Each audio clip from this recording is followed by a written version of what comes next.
Am I the jerk for not allowing my siblings, half-siblings, to come to my house? My siblings are technically half-siblings through our mother, but we are very close and never use half with each other. They live with their father since our mother died 18 months ago. Right now, they are 13-year-old female and 15-year-old male. I am a 24-year-old male. My mother was divorced from my siblings' father long before she died. Their father remarried several years ago, and he has 2 more children who are younger than 7 or 8 years old. Those 2 children are the half-siblings in question. I refer to them as my siblings' half-siblings because my siblings use half, and they are not close to them like they are with me. I know this from my siblings. Their father hates it. It bothers him most of all that they just call me their brother while they always use half with his children. Now that my siblings are a bit more independent, they come to my house more often, and their father does not like it. He has tried to stop them, but they fought against him, and in the end, he relented because he did not want to alienate them further. Their half-siblings have asked questions about where they go and if they can come.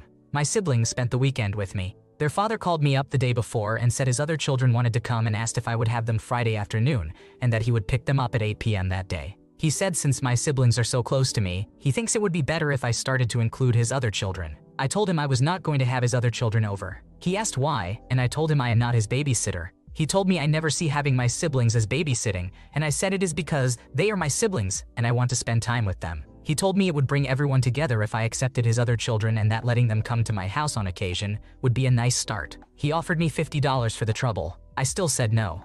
He decided to bring his other children when he dropped my siblings off and asked again where his other children could hear. I said no again, and his youngest started crying. He called my sister on Saturday to speak to me. He then scolded me for making his daughter cry and not allowing his children into my home. He said it was not like they were spending the whole weekend, just a few hours where they could be with my siblings, and maybe we would all bond and everyone would be better for it. He said clearly I am too much of an asshole for that, but that one day I will have to answer to his younger children about why I alienated my siblings from them. I told him it is not my fault. My siblings are not close to his children, and he said I am old enough to help but refused even in front of the children. He called me a petty asshole. Am I the asshole?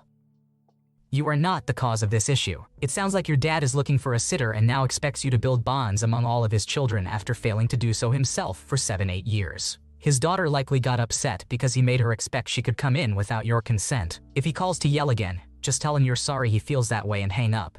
There's no point in continuing the conversation. Am I the jerk for refusing to inherit the family farm and giving it to my younger brother instead? I, a 36-year-old man, grew up on a big farm owned by my family, who worked as farmers for generations. Much to the detriment of my parents, I hated the farm life from a very young age. I never liked dirt or grime, and farm animals were also never my thing. So, to no one's surprise, I left the farm when I turned 18 and never looked back. I currently live in a big city. I still love my family very much and visit the farm from time to time, but I'm always the happiest when I return to my urban lifestyle. My mother passed away 3 years ago, and 2 months ago, I unexpectedly lost my father due to a work accident. This left my younger brother, Tom, who is 30 years old, and me as the sole beneficiaries of their estate. I didn't expect to be left with much since my folks helped me out financially more than enough times while they were still alive. I honestly only wanted a couple of family trinkets and heirlooms to keep as a keepsake. But to my surprise, as my brother and I sat down with the attorney to discuss our father's will, we discovered that I was left with the majority of the farm, about 3/4, while Tom was left with the rest. The only reason I can fathom behind this decision is that, unlike Tom, I have 2 children, a 10-year-old boy and a 7-year-old girl. Maybe that's why I was given the bigger share, but I'm not entirely sure since my children had their own inheritance in the will. Either way, the split of inheritance was ridiculous since, unlike myself, Tom actually lived on the farm and dedicated his entire life to working on it alongside our parents. I saw that Tom was also shaken up by the decision, so I reassured him that I found it absurd as well, and I don't mind forfeiting the land to him. Tom said I didn't have to do that, but I insisted. After some back and forth on the topic, we mutually agreed to settle this between ourselves at a later date when everything would be transferred under our names as our parents intended. I recently informed my wife, Jules, who is 35 years old, of my decision regarding my inheritance, and she is furious with me for wanting to give most of it up. She is arguing that my decision is impulsive and short-sighted since the farmland is worth a fortune, and I'm just giving it away without a second thought. I told her that the land is worth a fortune only for those who actually intend on doing something with it, and since I neither intend to sell it nor farm on it, it's effectively useless to me. Jules continued to say that it might be useless to me, but I should think about our children who might one day want to start farming. I told her in that case, I'll transfer only half of the land to Tom, so our children could have 1/4 of the land at their disposal in the hypothetical scenario they get into farming one day. Jules is now not speaking with me until I reconsider my decision. I need to hear some unbiased opinions to see if I'm in the wrong here. You did nothing to be ashamed of.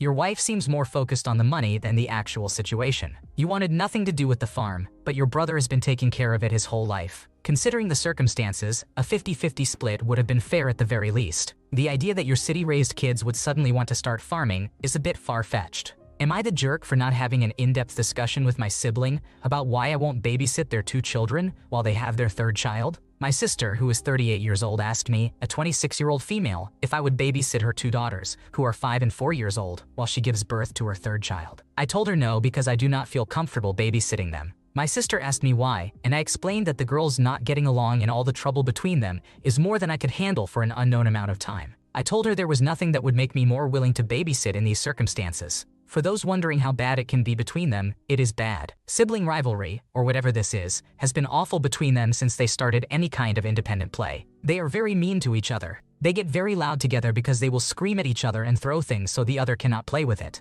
There is no setting where they can get along. My parents have babysat them together and told me it was exhausting, and none of the consequences for being mean or acting out helped them calm down.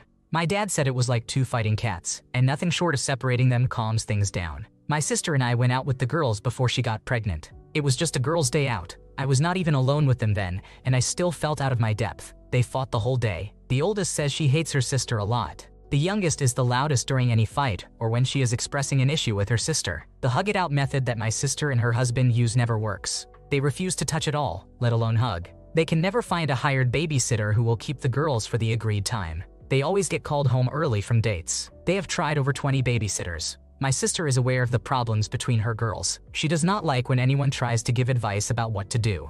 I did not go into more details with her when I was explaining why. She said we needed to sit down and have a more in-depth discussion about my reasons because she wants to try and figure something out, seeing as I am the best person for the job. I told her we have no reason to have this discussion, that she needs to accept my no and find someone else to babysit. She told me it is too risky for her to deliver alone because she has always had complicated deliveries. Her husband needs to be beside her and not home with the girls, so I need to talk this out with her and help her. Am I the asshole? Your actions were justified in refusing to babysit. It's totally valid to decline, especially since your sister has pressured you despite knowing your stance. If the girls only act out together, maybe consider splitting the responsibility with your parents as a one-time deal. Your parents would likely be better candidates for babysitting them for that length of time anyway. Am I the jerk for telling my spouse and their family they need to back off my child? My 16-year-old son has been struggling with depression and recently started taking antidepressants. His therapist warned us about potential side effects, such as irritability and lack of motivation, especially during the first few weeks. We have noticed that he only responds well when asked kindly. If anyone raises their voice or speaks harshly, he shuts down and responds with, "Do it yourself," or even throws out insults. He has been spending a lot of time walking outside or at the gym as his way of coping. I have tried explaining to my husband and his family that he needs understanding right now, not pressure, but they do not always see it that way. They think he is being lazy or disrespectful and have been pushing him to man up. I have had to constantly remind them that he is going through a tough time and needs space. At a recent family gathering, things escalated. My son was doing all right until his uncle started making comments about how he was always sulking and needed to toughen up. My son tried to walk away, but his uncle kept pushing, saying things like, "If I were your father, you wouldn't get away with this." My son snapped, got in his uncle's face and said, "I'm a bigger man at 16 than you'll ever be." The uncle backed down, but the situation was tense. My son's aunt immediately sided with us and told her husband that he was completely out of line. After she calmed things down, my son hugged her tightly, clearly grateful for her support. Then he came over to me, hugged me, and snuggled his face against mine, seeking comfort. After the incident, my husband tried to criticize our son, saying he needed more discipline. That is when I lost it. I told my husband, "Go ahead, try that discipline and see how badly it ends for you. Our son is not in a place to be pushed right now, and you need to back off before you make things worse." My husband backed down, though it was clear he was not happy. I then turned to my son's uncle and told him to never speak to my son like that again. I made it clear that he had no right to belittle my son when he is already dealing with so much. Seeing how angry my son was, I decided it was best to leave the gathering. I told my husband that we were going home and that he could stay if he wanted. I did not want to drag my son through more of the evening's stress. My husband stayed behind, frustrated, while I took our son home. Once we got home, we settled in to watch a movie. I held my son in my arms on the couch, and he seemed to really enjoy the comfort and closeness. It was a peaceful end to a stressful day, and it was clear he appreciated the quiet and support. When my husband eventually came home, he tried to mention more, and I had to shut him down again. He backed down once more, though it was clear he was still unhappy. He thinks I am babying our son and that he needs more discipline. But I believe he is going through a tough time and needs our support, not more criticism.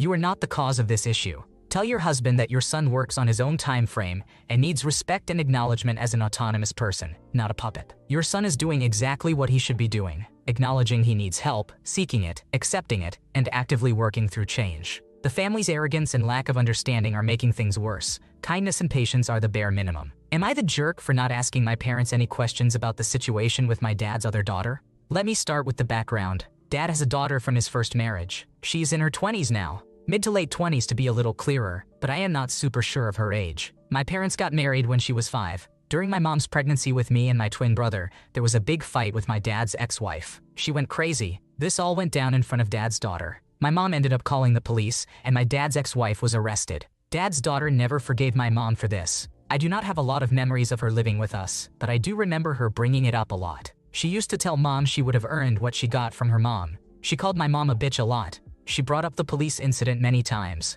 I even remember one night hearing her scream at 9:00 p.m. that my mom got her mom arrested, and she wished my mom had dropped dead ever since. Dad's daughter wanted nothing to do with me and my brother. We are used to it. We do not miss her or feel sad that we are not closer to her. My parents never talked about the incident or the trouble with dad's daughter with us. That is, until a week ago. They asked us to sit down with them and they told us there had been a fight. Dad's ex-wife got arrested and his daughter had not liked it. They asked if we had any questions, and we both said no. This caught them off guard, and they were like, "Are you sure? Are you double sure? You really have no questions to ask us about this after all this time?" I told them we always knew what went down, so we did not really need to ask. Mom said surely we wanted to get their side of things instead of assuming. I said it did not matter because the end result was the same. I told them the fact dad's ex-wife did not get any custody back for years says a lot about what happened. My parents told me this was such a big deal to our family that I should have questions and I should be more curious about their side. I told them it was just a reality for us and we never had to wonder because we grew up aware. They said we were being very off about something so huge in our family and we should take more of an interest in the family and the dynamic because it could have consequences in the relationship with our sister. I said I really had none, and they accused me of not taking it seriously. Am I the asshole?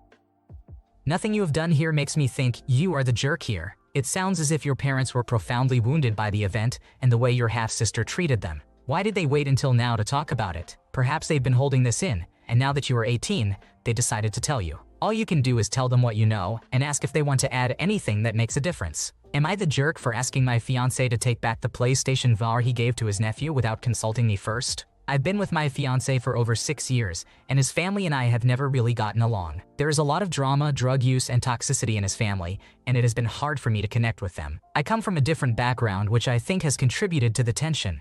A few years ago, my fiancé's sister M had her mother, G, living with her along with M's children and their father. The house was chaotic, and I did not enjoy being there. Eventually, G and her grandson, CJ, who has behavioral issues, moved in with G's brother. After some time, they were asked to leave, and my fiancé suggested that CJ come live with us since G could not take him. I am not a child person, but I agreed because I felt bad for CJ, who did not ask for this situation. CJ lived with us for 9 months, and it was incredibly difficult. He had no sense of discipline, and I tried to instill some responsibilities, like chores, which he resisted. I did my best to care for him and even moved to a larger house to give him his own space. We bought him a bed and furniture. I even gave him my PlayStation 4 for Christmas because the 3D printer I got him was not a great fit. During this time, G was receiving $800 a month to support CJ, but did not contribute any of it to us. When I found out, I confronted her angrily and learned that she had intentionally kept this information from us. She agreed to start giving us the money. Shortly after, G took CJ for a weekend, which turned into him never coming back. G accused me of being mean to CJ, said I was abusive to my fiancé, which CJ had been telling her,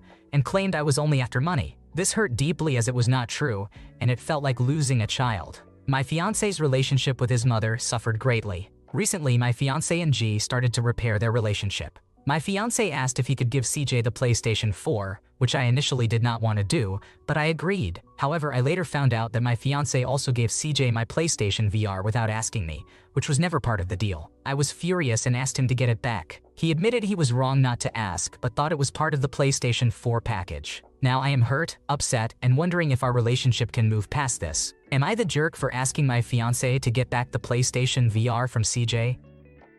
I think you are not in the wrong here. You have a fiancé issue. He values peace with his dysfunctional family more than he cares for your rights and feelings. This incident alone wouldn't be a deal breaker, but with everything else over the past 6 years, do you really want the rest of your life to be the same? Honestly, it might be best to run from this situation while you still can. Thanks for watching. When you subscribe, make sure to hit the bell to turn on notifications so you never miss a video. To finish listening to all the stories, check out the playlist in the description.